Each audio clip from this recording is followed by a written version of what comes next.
राधे राधे। स्वागत है आपका आज के कार्यक्रम महाराज का मंत्र कार्यक्रम में।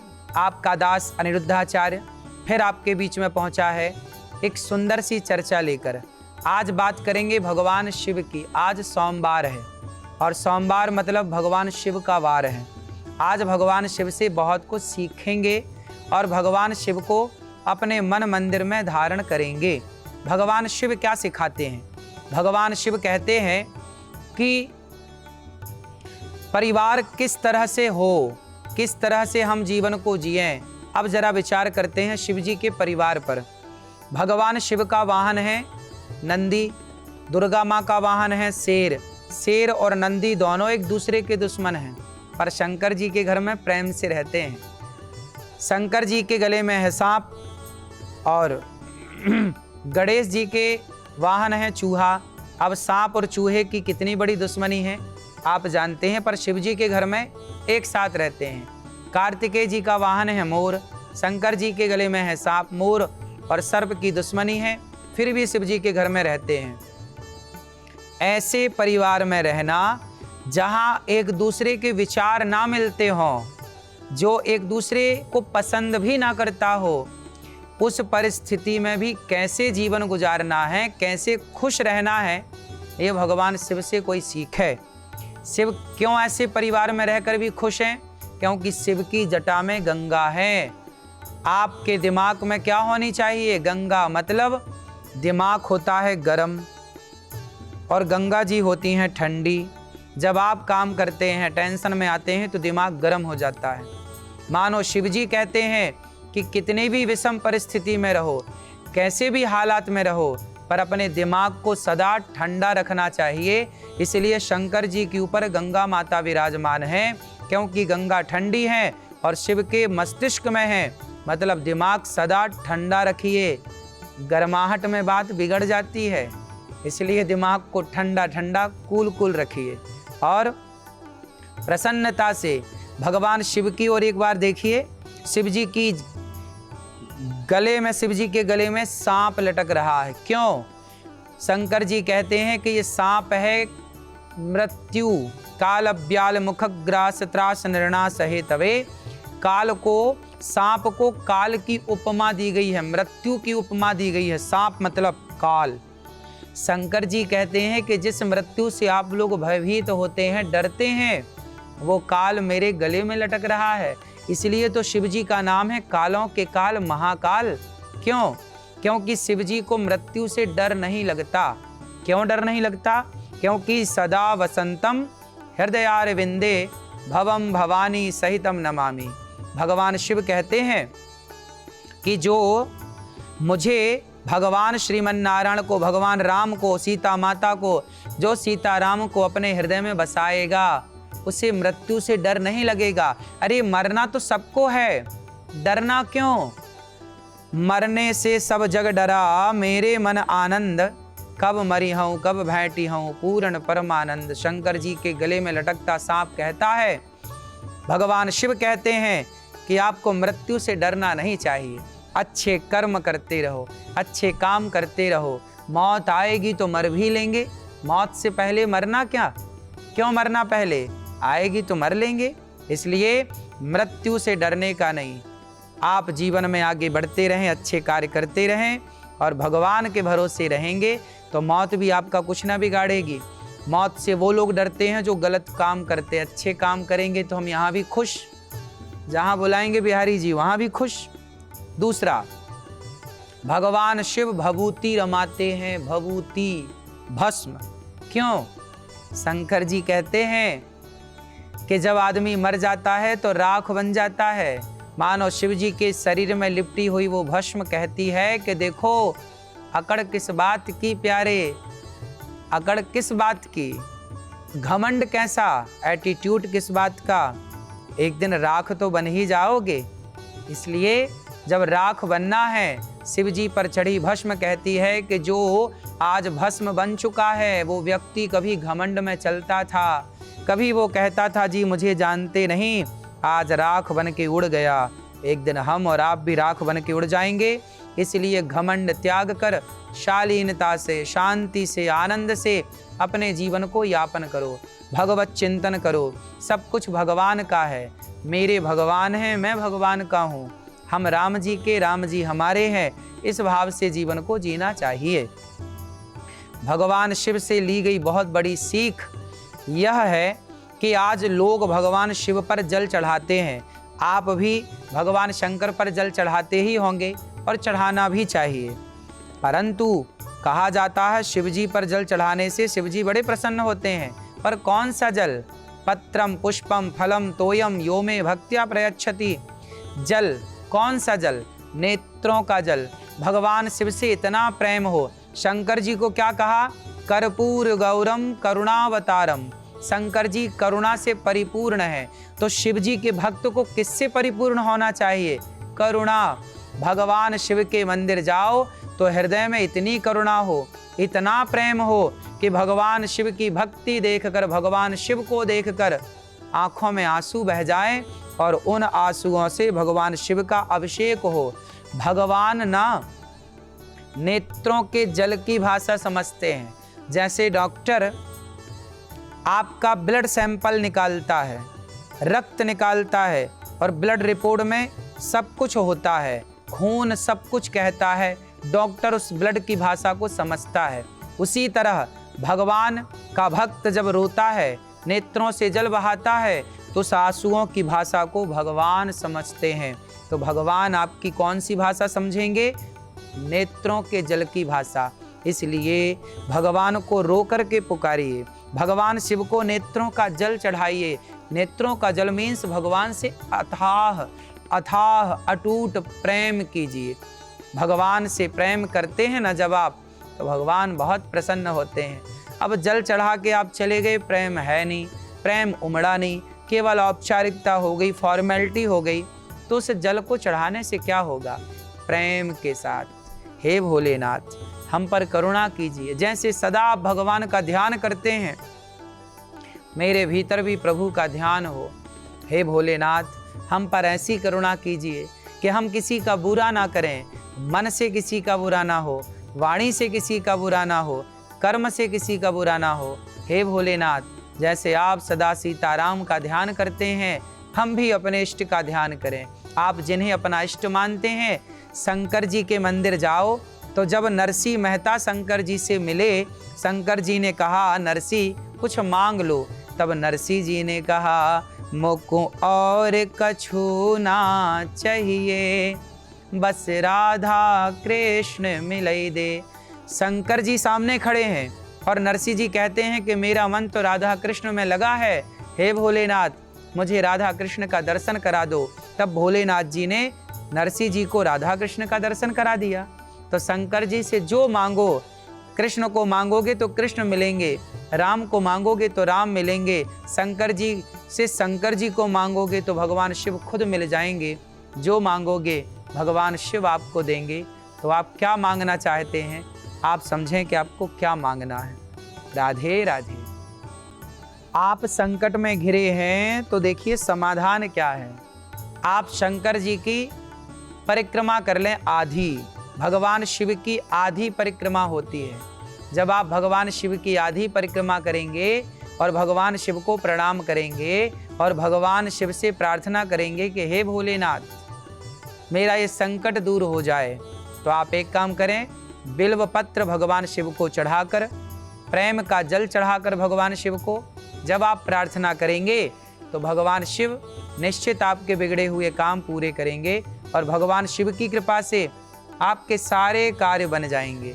जो भगवान शिव की आराधना करता है उसके कार्य पूरे हो जाते हैं। भगवान शिव तो रावण जैसों के संकट हर लेते हैं। रावण के ऊपर विपत्ति आई तो भगवान शंकर हनुमान जी बनकर समझाने चले गए, लेकिन रावण नहीं समझा, वो रावण का अलग विषय है। पर शंकर जी समझाने गए हनुमान बनकर, रावण समझ जा वो राम हैं।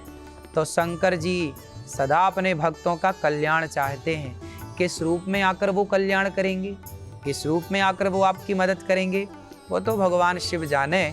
लेकिन भगवान शंकर कहते हैं कि आप मेरी शरण में हैं। जब आप अपने आप को भगवान के चरणों में समर्पित कर देते हैं तो फिर आपकी चिंता कहाँ रहती है। अच्छा देखो, टेंशन कहाँ होती है? सिर पर। इसलिए जब आप मंदिर जाते हैं तो सिर क्या करते हैं? झुकाते हैं। और झुकाते हैं तो क्या होता है? आपके सिर की चिंता, तनाव, टेंशन गिर जाती है कहाँ? भगवान के कदमों में, चरणों में। और जब चिंता भगवान के कदमों में गिर गई तो अब चिंता भगवान की है, हमारी नहीं है। अब प्रभु आप जानो और आपका काम जाने, आप संभालो। ये दास की नैया भगवान जाने। जब सौंप दो, अब सौंप दिया इस जीवन का सब भार तुम्हारे हाथों में है, जीत तुम्हारे हाथों में है, हार तुम्हारे हाथों में। तो ये जीत हार तो ईश्वर के हाथों में है। तो आइए भगवान के श्री चरणों में आत्मसमर्पण करते हैं, भगवान शिव के चरणों में। समता देवी दरभंगा से प्रश्न कर रही हैं कि हमारे बच्चे बहुत जिद्दी हैं। आप लोग भी अपना प्रश्न भेज सकते हैं। TV9 भारतवर्ष पर जो नंबर फ्लैश हो रहे हैं, आप भी एक वीडियो बनाकर आप भी भेज सकते हैं, आप भी प्रश्न कर सकते हैं। आपके प्रश्नों का उत्तर भी दिया जाएगा। आप निश्चिंत रहिए, आपके प्रश्न भी लिए जाएंगे। समता देवी दरभंगा से कह रहे हैं कि बच्चे बहुत जिद्दी हैं, सुनते नहीं हैं। बच्चे जिद्दी क्यों हैं? बच्चे जिद्दी इसलिए हैं कि कहीं ना कहीं वो संस्कार आप में था। आप भी जिद्दी थे, आप भी जिद्दी हैं, तो वही संस्कार बच्चों में चला गया। यदि आप जिद्दी नहीं हैं और फिर भी बच्चे जिद्दी हो गए तो फिर बच्चों को समझाइए, कथा सुनाइए, सत्संग से जोड़िए। बच्चों को कहिए कि रोज कथा सुना करें। एक घड़ी आधे की पुनियाद, तुलसी चर्चा राम की हरहि कोटि अपराध। जब बच्चे कथा से जुड़ेंगे तो निश्चित उनका जिद्दीपन दूर होगा और वह जिद्दीपन से मुक्ति पालेंगे और आपके बच्चे आपकी सुनने लग जाएंगे। तो प्रिय भक्तों, आपको चाहिए कि आप अपने बच्चों से कहें कि वो रोज हनुमान चालीसा का पाठ करें। जो बच्चे जिद करते हैं, आपको हनुमान चालीसा का पाठ करना चाहिए, सूर्य भगवान को जल चढ़ाना चाहिए और गणेश जी की उपासना करना चाहिए। दूर्वा तोड़ कर ले आओ, गंग गणपतये नमः कहकर बच्चों से दूर्वा चढ़वाइए गणेश जी को, ताकि बच्चे चिड़चिड़ापन से दूर हों, चिड़चिड़े ना हों और बच्चे बात माने माता पिता की। अच्छी बातें सुनाइए, रामचरितमानस बच्चों को पढ़ाइए, भगवत गीता के श्लोक बच्चों को याद कराइए, थोड़ा आध्यात्म से बच्चों को जोड़िए। इससे क्या होगा कि बच्चों के अंदर जब आध्यात्म आएगा तो बच्चे मैच्योर हो जाएंगे, समझदार हो जाएंगे। और जब समझदार हो जाएंगे ना तो माँ बाप की बात मानने लग जाएंगे। अभी मैच्योर नहीं है, समझदार नहीं है। और समझदार कब होंगे वो? जब वो ग्रंथ पढ़ेंगे, तभी उनके मस्तिष्क की ग्रंथियाँ खुलेंगी और वह गीता को थोड़ा जाने, रामचरितमानस को थोड़ा जाने, धर्म को थोड़ा जाने। तब जाकर के राम कौन है, शबरी कौन है, केवट कौन है, निषाद कौन है, तुलसीदास जी कौन है, सूरदास जी कौन, इन सब महापुरुषों के बारे में अपने बच्चों को बचपन से किस्सा कहानी के रूप में माँ बाप को चाहिए कि आप बताते रहें। पहले की दादी कहानी सुनाया करती थी, आज की दादी नहीं सुनाती। जब आप कहानी किस्सा सुनाना बंद कर देंगे तो फिर बच्चों को कौन गाइड करेगा, कौन मार्गदर्शन देगा, कौन उनका मार्गदर्शक बनेगा?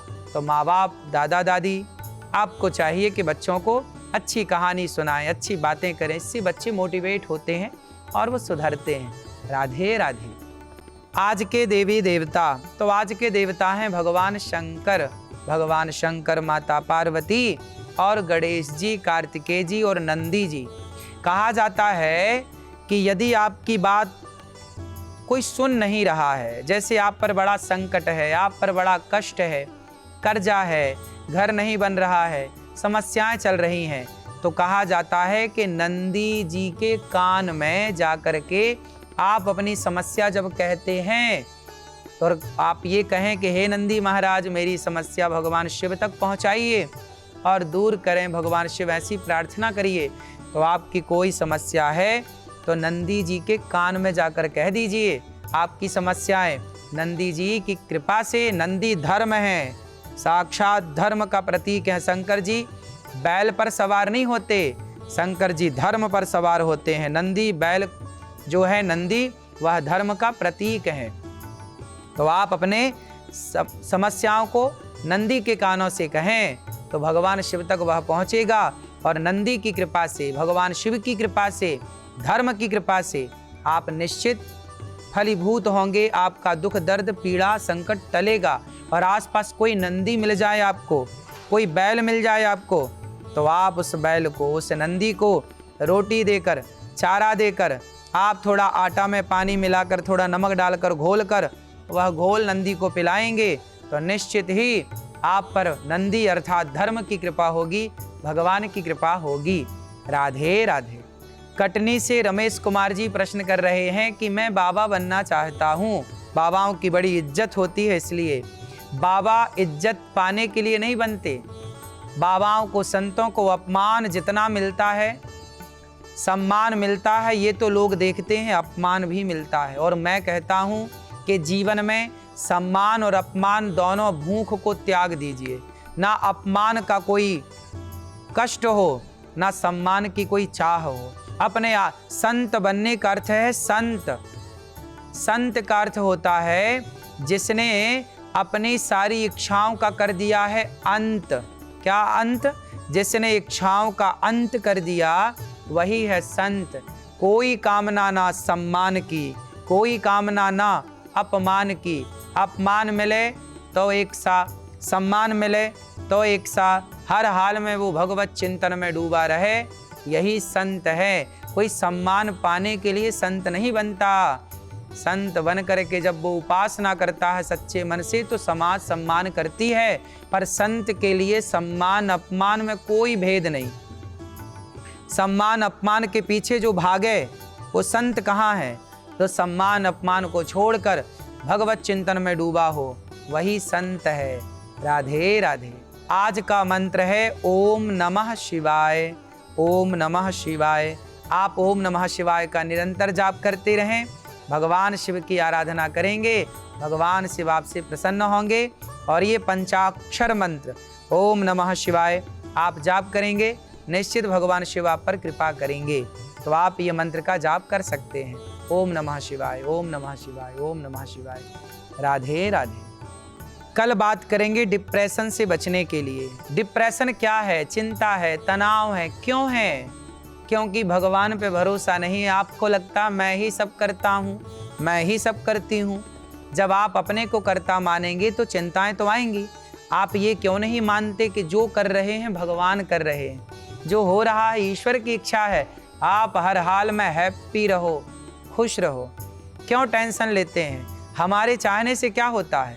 हमारे चाहने से कभी कुछ हुआ? राम जी वनवास गए तो किसके चाहने से गए? दशरथ जी तो चाह रहे थे कि राजा बन जाएं, कौशल्या माँ तो चाह रही थी कि राजा बन जाएं, प्रजा तो चाह रही थी कि राजा बन जाएं, पर वनवास गए ना। तो भगवान भी समय के हिसाब से चलते हैं, जो होना है वो होगा। इसलिए टेंशन लेने का नहीं। कल आपसे बात करेंगे किस तरह आप चिंताओं से मुक्त हों। चिंताएं बढ़ा करके आप अपना स्वास्थ्य बिगाड़ते हैं। ऐसा मान लो कि सब भगवान करते हैं। करते हो तुम कन्हैया, मेरा नाम हो रहा है, मेरा आपकी कृपा से सब काम हो रहा है। करता ना मानो खुद को, करता मानो भगवान को। हम कठपुतली हैं, सब ही नचावत राम गोसाई। सबको नचाने वाले भगवान हैं, हम नाचने वाले प्राणी हैं। जैसा जैसा प्रभु नचाएंगे वैसा वैसा नाचेंगे। वो 56 भोग दें या रोटी दें, दाल रोटी नमक रोटी, वो महलों में रखें या झोपड़ी में रखें, हर हाल में जो प्रसन्न रहता है ना वही भक्त है। हर हाल में ईश्वर का धन्यवाद दीजिए, प्रसन्न रहिए। और जो हो रहा है वो हमारी और आपकी मर्जी नहीं, भगवान की मर्जी है। तो आनंद लो कि प्रभु अच्छा आपकी ये मर्जी है, चलो कोई बात नहीं। आपको सम्मान मिल रहा है, मान लो कि ईश्वर की मर्जी है, प्रभु आप सम्मान दिला रहे हैं। आपको अपमान मिल रहा है, ईश्वर की मर्जी मान लीजिए, वाह प्रभु आप अपमान दिला रहे हैं, कोई बात नहीं। तेरे फूलों से भी प्यार, तेरे कांटों से भी प्यार। हम तो हर हाल में प्रभु आपके थे, आपके हैं, आपके रहेंगे। जैसे रखे राम जी रहना चाहिए और सीताराम सीताराम कहना चाहिए। डिप्रेशन में नहीं, भगवान की शरण में रहना चाहिए। कल चर्चा करेंगे विस्तार से कि आपकी चिंता तनाव कैसे दूर हो। देखते रहिए TV9 भारतवर्ष पर महाराज का मंत्र सुबह 7:20 से नित्य की तरह। आप कल भी सुंदर सा ये कार्यक्रम अवश्य देखें टीवी 9 भारतवर्ष पर। राधे राधे।